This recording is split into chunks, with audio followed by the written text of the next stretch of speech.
Después de un día terrible, al anochecer del viernes, Jesús descansaba en la tumba de José de Arimatea. A la puesta del sol habían sonado las trompetas para indicar que el sábado había empezado. La Pascua fue observada como lo había sido durante siglos, mientras que aquel a quien señalaba ultimado por manos perversas dormía en el sepulcro. Cuando llegó la mañana del sábado, los atrios del templo se llenaron de adoradores. Magníficamente ataviado en sus vestiduras sacerdotales, el sumo sacerdote con otros sacerdotes de turbante blanco, llenos de actividad, cumplían sus deberes. Pero algunos de los presentes no estaban tranquilos, mientras se ofrecía por el pecado la sangre de becerros y machos cabríos. Y eso era porque había ocurrido un extraño suceso. Algo extraño había acontecido en el templo y un sentimiento de extrañeza lo compenetraba todo. ¿Qué era eso? El velo del templo que se había rasgado.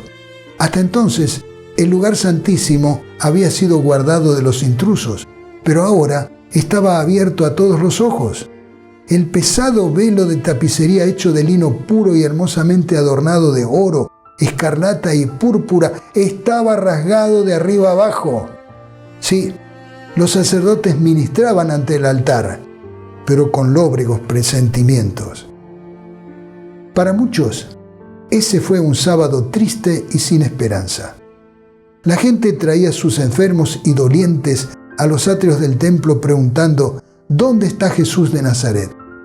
Muchos habían venido de lejos para descubrir que aquel que había sanado a los enfermos y resucitado a los muertos había sido ejecutado por instigación de los sacerdotes. Por todos lados se oía el clamor: ¡queremos a Cristo el sanador! Pero las manos milagrosas de Jesús estaban cruzadas sobre su pecho. Los labios que habían contestado sus peticiones con las consoladoras palabras «quiero, sé limpio», estaban callados.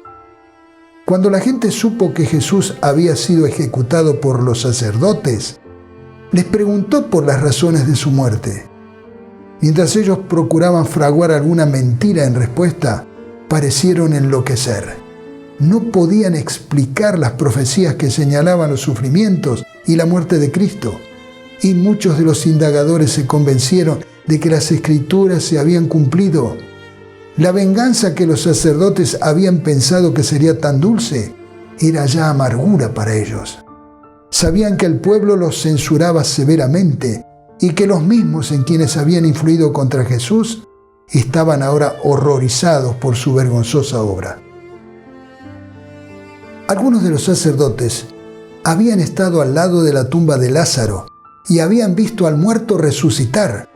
Temblaban temiendo que Cristo mismo resucitase de los muertos y volviese a aparecer delante de ellos. Recordaron que había dicho: «Destruid este templo y en 3 días lo levantaré». Cuando oyeron estas palabras, se habían burlado de ellas y las ridiculizaron. Pero ahora recordaban que hasta aquí las predicciones de Cristo se habían cumplido. Había dicho que resucitaría al 3er día, ¿y quién podía decir si esto también no acontecería? Anhelaban apartar estos pensamientos, pero no podían. Como su padre el diablo, creían y temblaban. Aunque no querían cruzar el umbral de un gentil por temor a la contaminación, al final del sábado, los jefes de los sacerdotes y los fariseos se presentaron ante Pilato.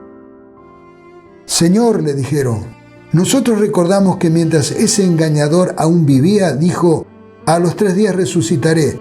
Por eso, ordene usted que se selle el sepulcro hasta el 3er día, no sea que vengan sus discípulos, se roben el cuerpo y le digan al pueblo que ha resucitado. Ese último engaño sería peor que el primero». «Llévense una guardia de soldados», les ordenó Pilato, «y vayan a asegurar el sepulcro lo mejor que puedan». Así que ellos fueron, cerraron el sepulcro con una piedra y lo sellaron y dejaron puesta la guardia.